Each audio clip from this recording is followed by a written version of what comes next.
When the Lockheed P-38 Lightning first appeared in the skies over the Pacific, it didn't look like anything else in the world.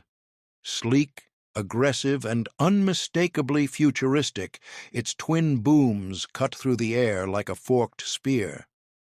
The Japanese nicknamed it Ni Hikoki Iperotto. 2 planes, 1 pilot. It was fast, it was strange, and it was dangerous. For Allied pilots who climbed into its narrow cockpit for the first time, the Lightning felt like a ticket to the future. The P-38 wasn't just another fighter, it was an experiment that worked. With 2 powerful Allison engines and a turbo supercharger system that gave it incredible performance at high altitude, the Lightning could outrun and outclimb most Axis aircraft. Its concentrated nose-mounted guns meant every bullet traveled straight ahead, no need to calculate convergence like on a Spitfire or a Zero. Everything about it screamed innovation. It was America's technological answer to a war that demanded speed, range, and reliability. But the Pacific wasn't Europe. It was a different kind of battlefield, a vast blue desert broken only by tiny dots of land. Out here, the air war wasn't just about dogfighting, it was about endurance. Fighters had to travel hundreds of miles to find a target, often with nothing but ocean below them. For most aircraft, that was a nightmare. Lose an engine, get hit, or miscalculate fuel, and you didn't just crash, you disappeared. Even the P-38, with all its power, ran headlong into that brutal geography. It could fly fast, yes, it could climb like a rocket. But its range was limited by something no engineer could ignore: fuel. The Pacific distances were simply unforgiving. Bases were scattered, missions long, and targets remote. Many early P-38s were forced to turn back before even engaging the enemy.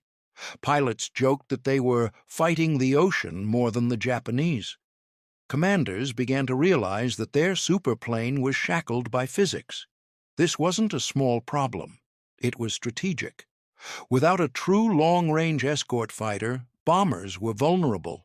Missions against Japanese positions required multiple hops between islands, each one demanding new logistics and new risk. The P-38 had the potential to solve all of it, but something had to change. Pilots loved its twin-engine security over water, but they needed the freedom to fly deeper into enemy territory and come back alive. Behind the scenes, engineers and mechanics were already experimenting. They looked for ways to push the aircraft's endurance without compromising its sleek design or performance. Some proposed adding extra internal tanks. Others wanted external solutions that could be dropped once empty. But every adjustment had trade-offs: extra weight, drag, or instability. And in wartime, every modification had to prove itself fast. What most people don't realize is that the answer, the one that would eventually make the P-38 the most feared and flexible fighter in the Pacific, wasn't dramatic. It wasn't a new weapon or a secret engine upgrade. It was something small, simple, and almost invisible to the casual observer. Yet that one change would turn the Lightning from a high-performance aircraft into a long-range predator capable of reshaping the Pacific Air War. The P-38's legend was just beginning.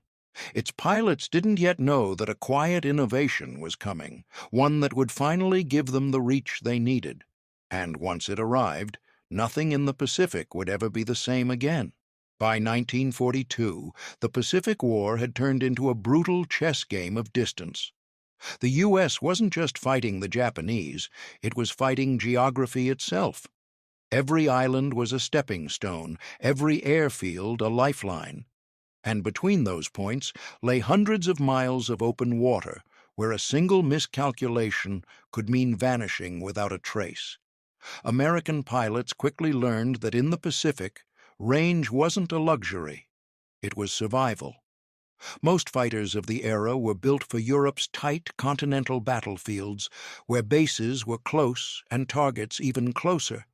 But here, distances stretched beyond anything planners had imagined. From Guadalcanal to Rabaul, from New Guinea to the Philippines, the fight was spread across millions of square miles. A fighter might spend half its fuel just reaching the target, leaving almost nothing for the battle itself. For the P-38 Lightning, that problem was magnified. Its twin engines made it powerful, but they also made it thirsty. Each mission was a balancing act between power and endurance, between what the pilot wanted to do and what the fuel gauges would allow. Pilots would sometimes cruise at lower speeds just to squeeze out a few more miles. Others cut it too close and never returned. The Pacific didn't forgive mistakes. Commanders faced a grim truth. Without long-range fighters, bombers were sitting ducks. The heavy B-24s and B-17s could reach deep into enemy territory, but they couldn't defend themselves forever. Escort fighters needed to go with them and come back. Early missions without fighter cover ended in disaster. It wasn't about skill or courage anymore. It was about physics. The P-38 had everything it needed except endurance, and that made it a paradox, a perfect weapon trapped by distance. Engineers and pilots began experimenting in the field, trying to push the limits of what the Lightning could do. They tweaked flight techniques, adjusted power settings, even stripped equipment to save weight. None of it was enough. The plane could dominate the sky if only it could get there. Stories started circulating among pilots about improvised fixes. Ground crews tried fitting makeshift fuel bladders in the wings or jury-rigged auxiliary tanks. Some of these hacks worked, others nearly killed the pilots who used them. But the desperation was clear. Every squadron in the Pacific knew that whoever solved the range problem would own the skies. The U.S. military, watching the mounting losses, began to take notice. They needed a solution that could be installed quickly, used safely, and wouldn't ruin the P-38's handling. Something practical, something that could turn the Lightning into a long-range escort without transforming it into a sluggish tanker. It sounded impossible. But in wartime, impossible was just another problem to solve. And then, in late 1942, whispers began spreading through the ranks. A small design tweak, barely noticeable to anyone who didn't know what to look for, had been tested. It wasn't flashy, it didn't require redesigning the aircraft, and it wouldn't slow it down in combat. But it could do something no P-38 had done before, fly hundreds of miles farther without a single refueling stop. Most pilots dismissed it at first. It seemed too simple. But soon, they'd see it with their own eyes. Squadrons that had been struggling to reach distant targets suddenly started flying deep into enemy airspace and returning with fuel to spare. What changed? That's where the story takes a surprising turn, because the hidden mod that made the P-38 dominant in the Pacific wasn't some advanced secret tech. It was something almost embarrassingly straightforward, and yet it would reshape the entire Pacific Air War. But that part of the story comes next. When the solution finally appeared, it didn't come wrapped in secrecy or hidden behind classified documents. It came in the form of two metal cylinders bolted under the wings, simple, unglamorous, and so ordinary that few people realized they were about to change the war. The hidden mod that made the P-38 Lightning unstoppable was the external drop tank. At first glance, these tanks looked unimpressive. They were streamlined pods filled with fuel, nothing more than detachable containers. But to pilots in the Pacific, they were nothing short of a miracle. Each one could carry up to 150 gallons of fuel, later expanded to 300. Combined with minor internal plumbing tweaks and careful flight management, these tanks transformed the Lightning's reach. What once was a 400-mile combat range suddenly stretched past 1,000. The difference was staggering. The idea wasn't entirely new. Other aircraft had experimented with drop tanks before, but the way the P-38 used them was revolutionary. The Lightning's twin-engine design and high lift capacity made it perfect for carrying extra weight without losing agility. The tanks could be jettisoned the moment combat began, restoring the aircraft to its sleek, deadly profile. It was like giving the plane 2 extra lungs that it could shed before the fight started. Still, it wasn't easy getting there. The U.S. Army Air Forces initially resisted the idea. They worried about safety, drag, and the potential for fuel leaks or fire. Early models had technical problems, faulty connections, frozen valves, even tanks that refused to release when ordered. But engineers at Lockheed and field crews in the Pacific worked relentlessly, solving one problem after another until the system became reliable. The moment it did, everything changed. Suddenly, missions that had been impossible became routine. P-38s could escort bombers from Guadalcanal deep into the Solomon Islands. They could strike Japanese convoys hundreds of miles away and still return with fuel to spare. The famous interception of Admiral Isoroku Yamamoto, the mastermind behind Pearl Harbor, was only possible because of drop tanks. Without them, the P-38s would never have reached his aircraft, let alone made it back home. That one mission alone proved the modification's worth. Pilots described the feeling as liberating. They could finally fight where they wanted, not just where their fuel allowed. The Pacific was vast, but now the Lightning could stretch across it like a hunting hawk, appearing suddenly where enemies thought they were safe. It wasn't just a tactical advantage, it was psychological. The Japanese no longer knew where the Americans could reach, and that uncertainty changed everything. The drop tank mod also came with side effects that few expected. It encouraged more aggressive planning, longer-range raids, deeper reconnaissance, and riskier missions that would have been unthinkable months earlier. The U.S. could now maintain air superiority over areas previously considered out of reach. In a war defined by distance, that was the ultimate weapon: range. And yet, despite its massive impact, this modification rarely gets mentioned. Historians talk about the Lightning's speed, its unique design, its twin booms, but they often skip the quiet addition that made all of that matter. The P-38's dominance wasn't just about what it could do, it was about where it could go. By the time the Pacific Campaign reached its peak, the Lightning had become a symbol of reach, power, and precision. But the story didn't end with fuel, because as soon as the range problem was solved, engineers started asking a new question: how do we make it even better? And that's where the next chapter begins. With the technical upgrades and field innovations that pushed the P-38 beyond anything the enemy expected. Once the P-38 Lightning got its drop tanks, everything about the Pacific Air War started to change. Missions that were once labeled suicidal were suddenly possible. Bases that had seemed isolated could now launch strikes across entire island chains. The P-38 was no longer just a fighter, it became a long-range predator, able to stalk, strike, and vanish before the enemy even realized it was there.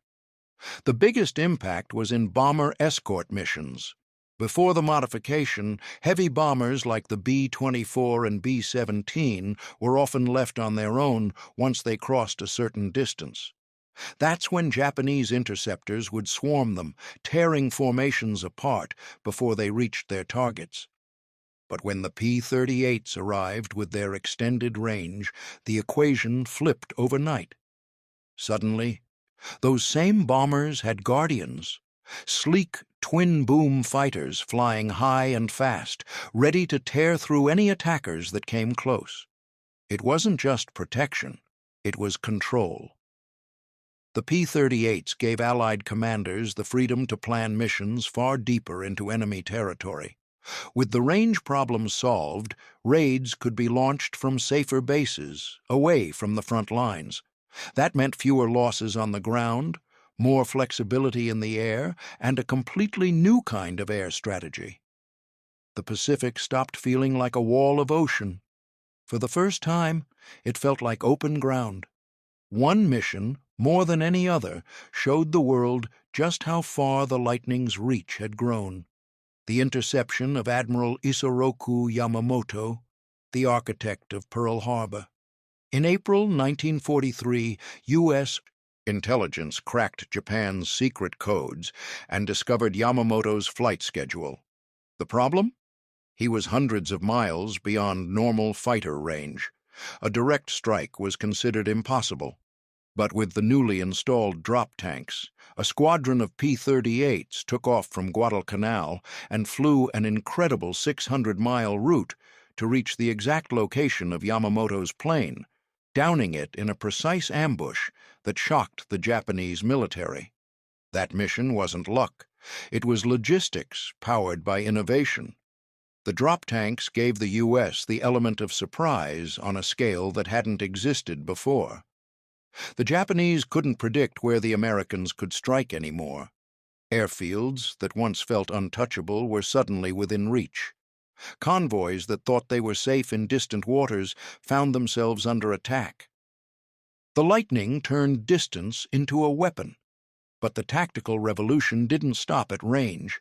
The P-38's pilots learned to use the drop tanks creatively, sometimes keeping them attached for extended patrols, other times dropping them early to gain a speed edge in combat.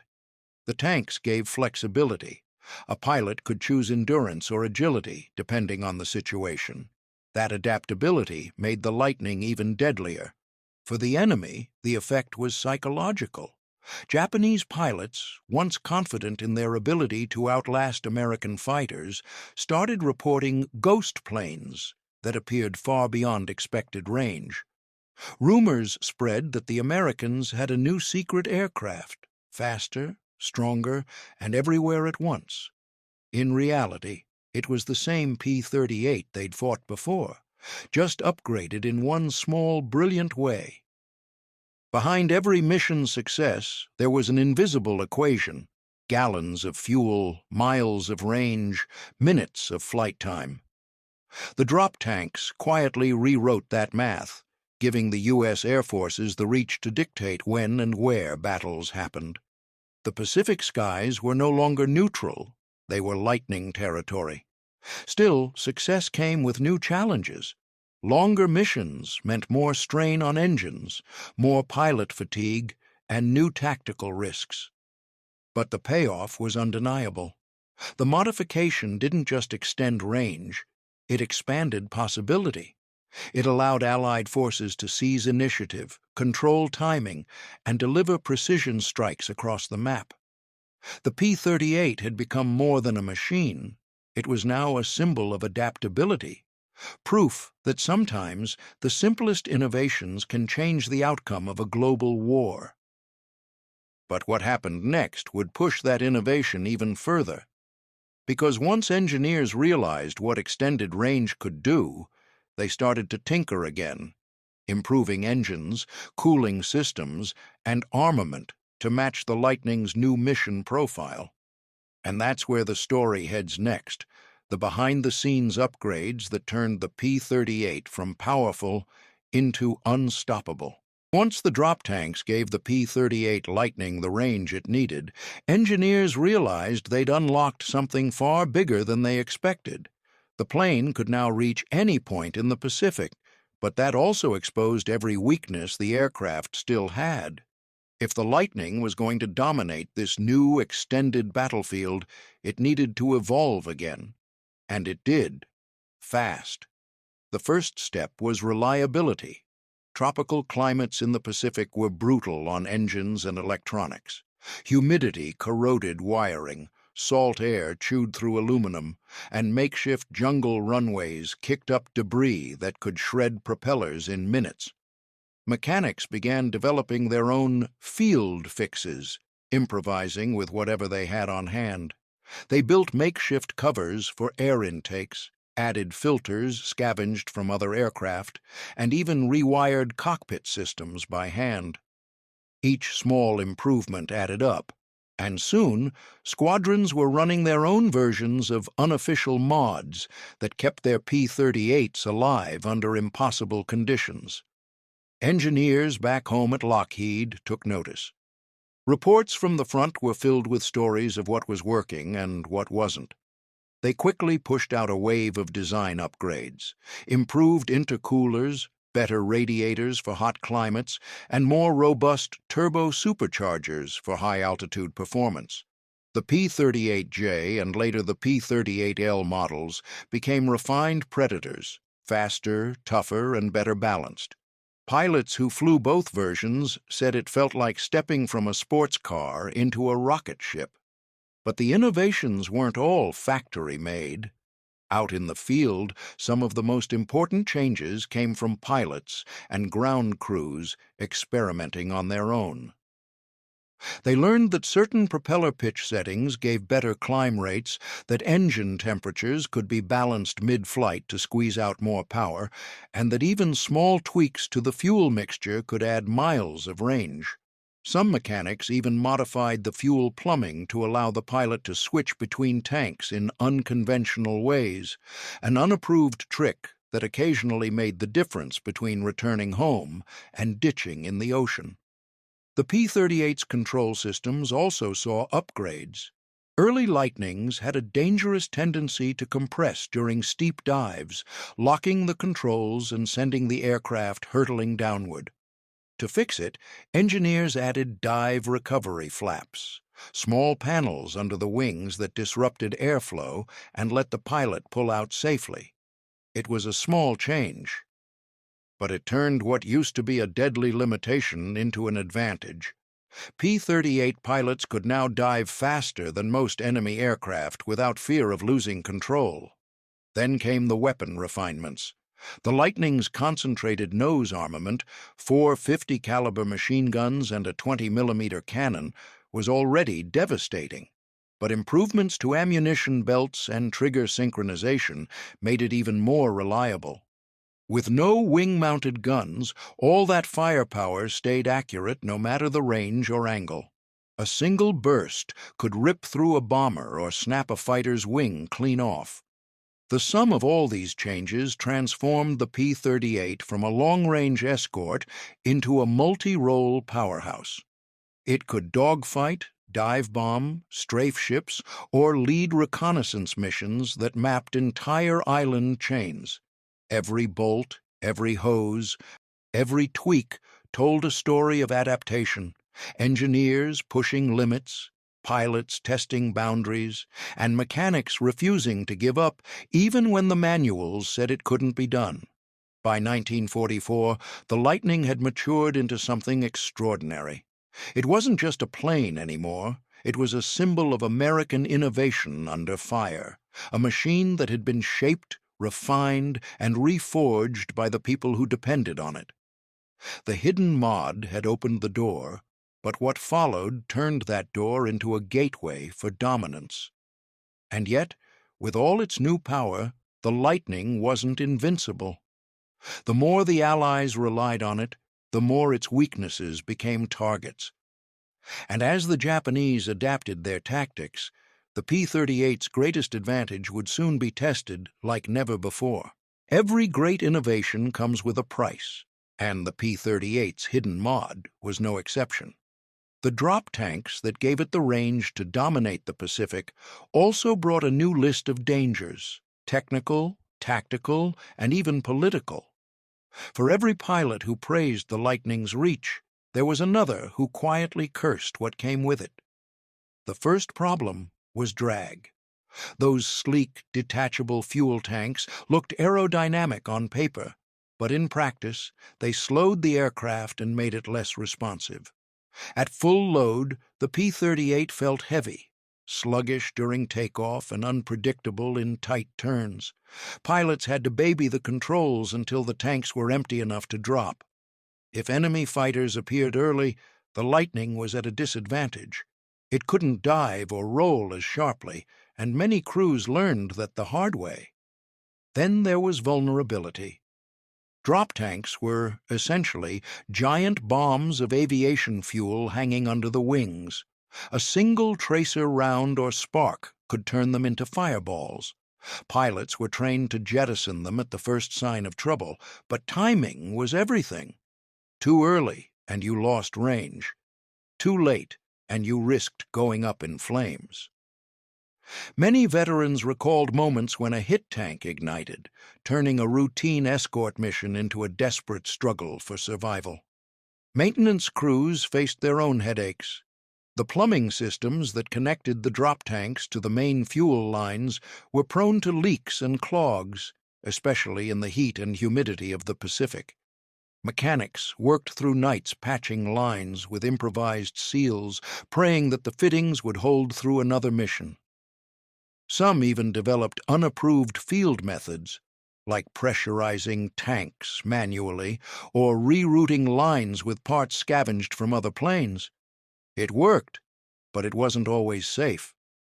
The long-range missions the tanks enabled also pushed pilots to their limits. What had once been 90-minute flights turned into grueling 6-hour marathons. Pilots sat cramped in the cockpit, navigating featureless stretches of ocean with no landmarks, relying solely on compass headings and dead reckoning. Fatigue became a silent killer. A moment's lapse in focus could mean flying off course and running out of fuel hundreds of miles from land. And then came the controversy. Officially, the drop tank system was hailed as a triumph of engineering. Unofficially, rumors spread about a few disastrous early missions where faulty valves or delayed releases caused catastrophic losses. Some squadron commanders quietly complained that higher-ups pushed the technology too quickly into combat before it was fully tested. Others accused rival aircraft programs of trying to downplay the P-38's success to protect funding for newer models. In wartime politics, even engineering became ammunition. Despite the risks, most pilots wouldn't have traded the tanks for anything. They knew the dangers, but they also knew the alternative: short range, short missions, and limited impact. "Better to carry fire under your wings," one pilot reportedly said, "than to never reach the fight at all." The hidden mod had made the P-38 a weapon of reach and surprise, but it also demanded precision, discipline, and nerve. It was a tool that magnified both skill and error.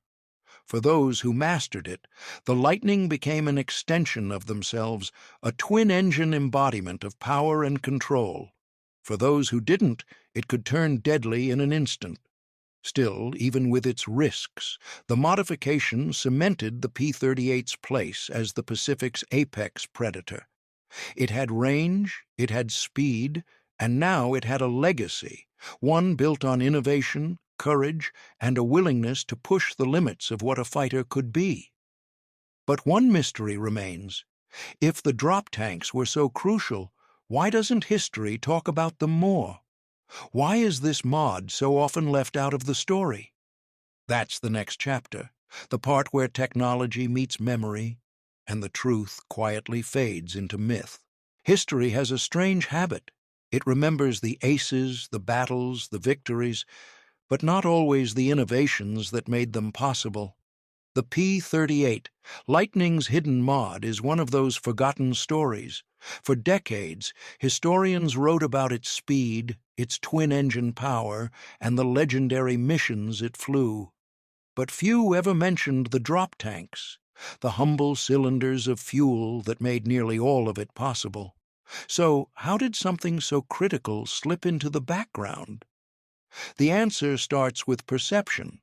To the public, range didn't sound heroic.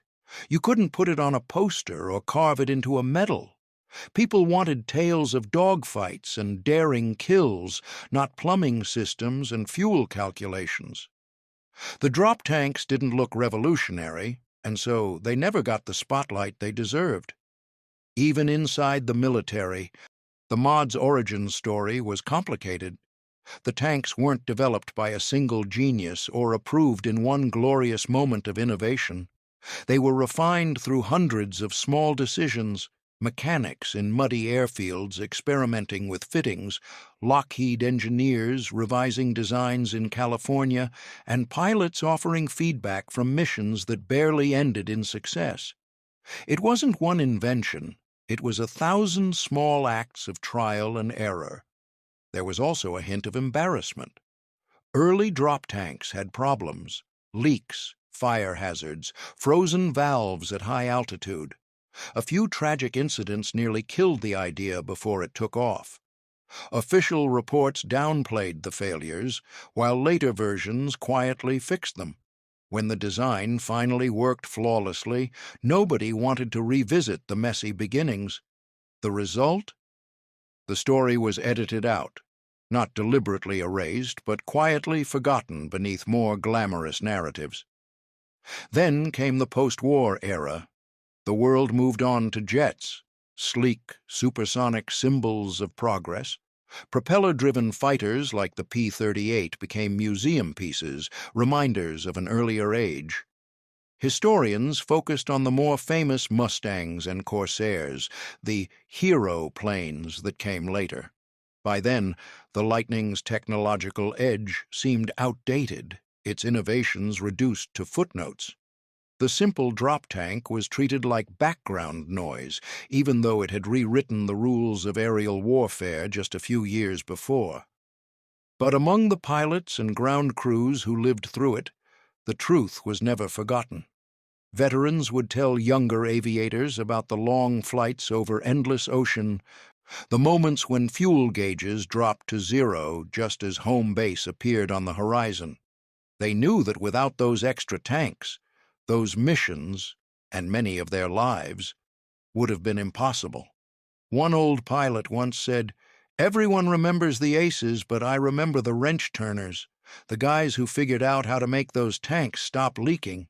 They're the reason I made it home." That single quote sums it up perfectly. The hidden mod that made the P-38 dominant wasn't born in a laboratory or unveiled in a press conference. It was built in the field, by mechanics with dirty hands, by engineers who refused to give up, and by pilots who trusted that a few extra gallons of fuel could change their fate. And that's exactly what it did. The Lightning became the war's long-range hammer, striking deep where the enemy least expected.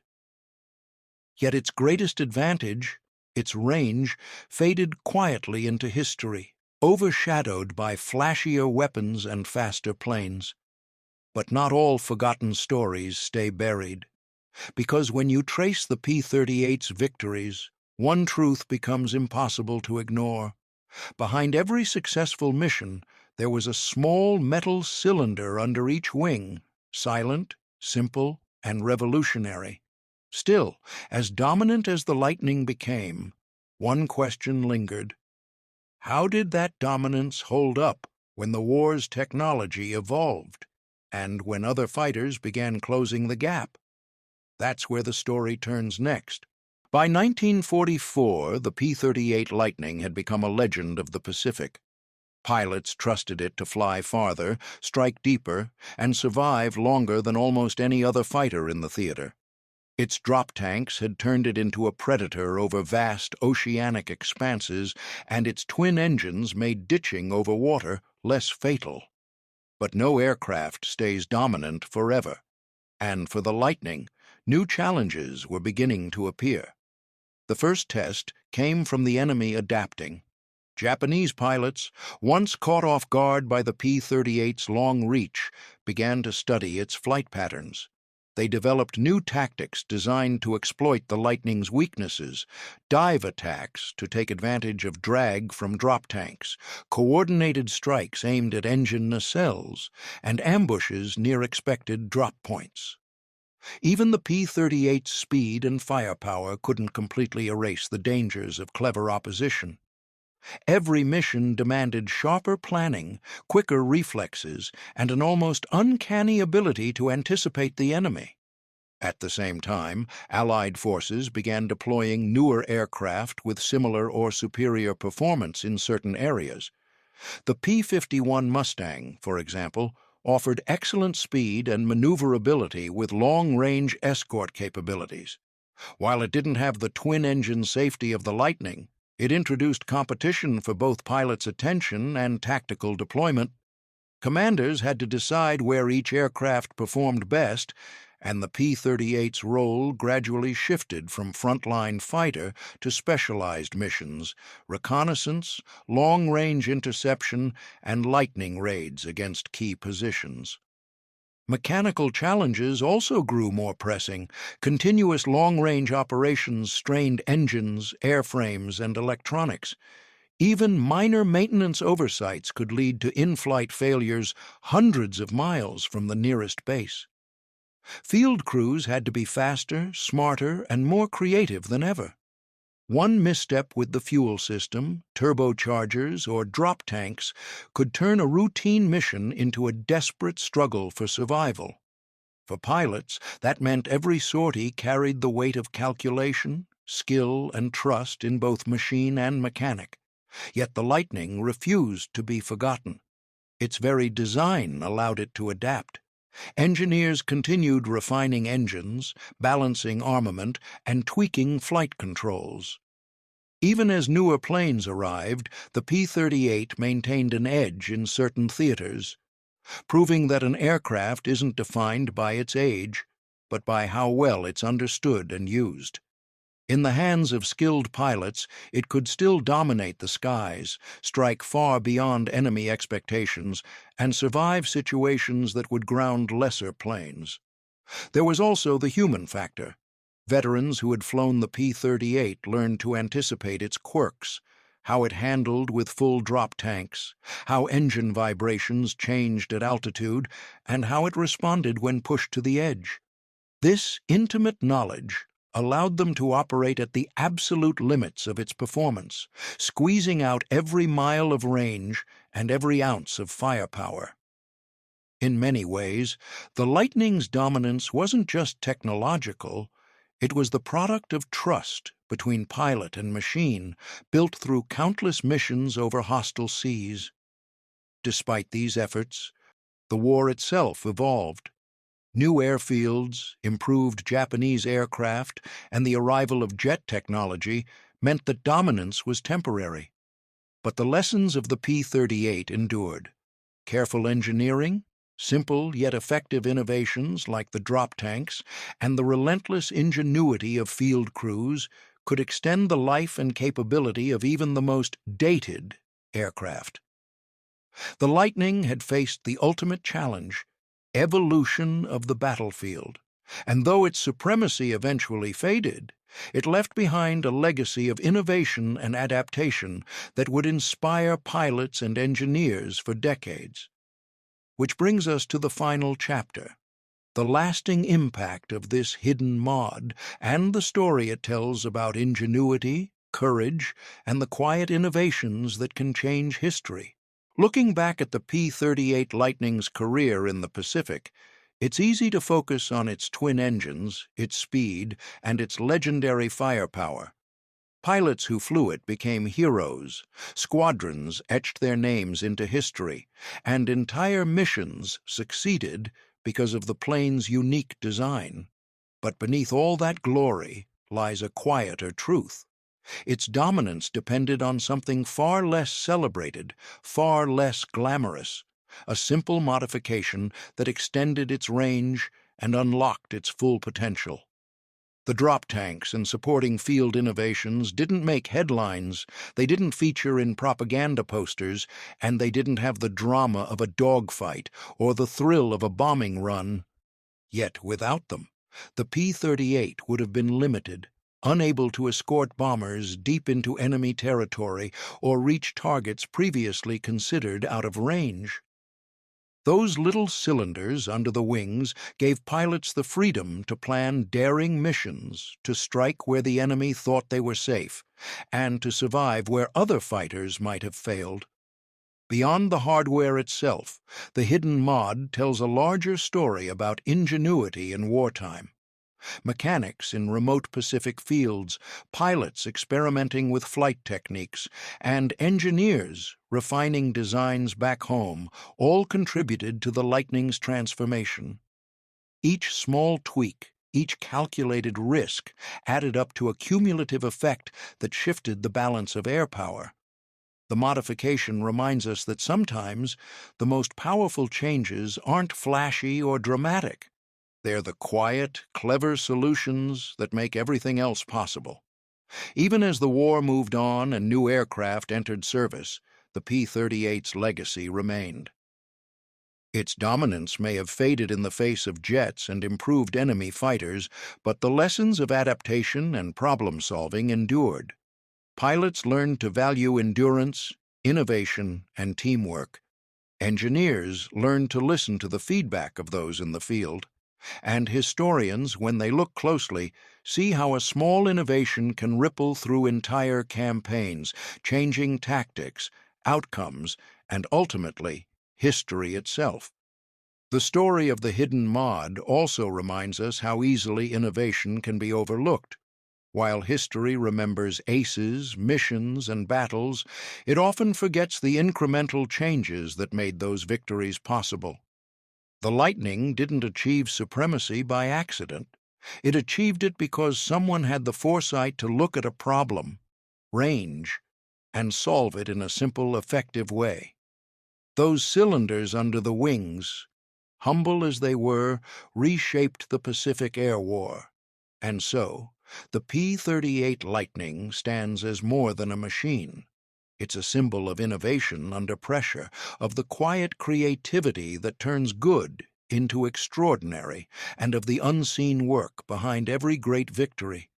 The drop tanks may have been small, but they changed everything: the reach, the tactics, the strategy, and the lives of the men who flew them.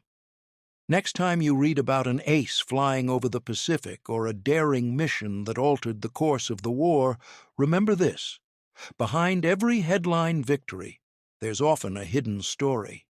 In the case of the P-38, that story was written not in battles alone, but in those simple, unassuming tanks under its wings, a hidden mod that made the Lightning truly dominant.